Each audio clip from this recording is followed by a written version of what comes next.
Welcome to Pocket Women, Lockpicking and Lock Sport. Now, I have just made a video telling you about the disc-detainer lock journey that I am on and the tools I'm making and how I have reverse engineered the locks to make that. So, now I'd like to tell you about my other project, which is this one in the middle here.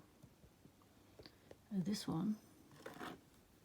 is a very old 234-45 Lockwood.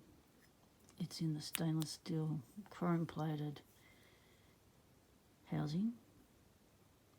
Now I scored this one from Don's Locks, thanks very much. Sent it with a note saying you have to make some keys for it, and sent me some keys. So it has been unlocked. I didn't pick it. Keyless Entry picked it for me. Thanks very much, mate. I couldn't get the thing open.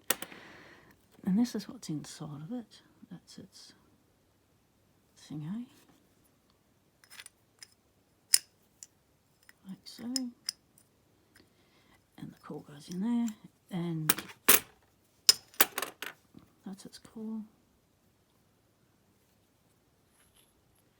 And of course, when I pulled it apart, put it in one of my flip over pinning containers, and then of course it flipped over and the pins went everywhere.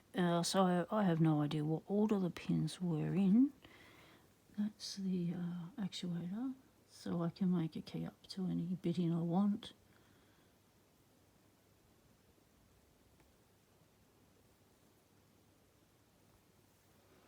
And the little balls. And the shock spring is still nice and solid like the day it was made. Finding disc-detainer pieces everywhere. And that is it for that one. So this one, Don's finally going to make a key for this, put this one back together, see if I can pick it. That would be cool.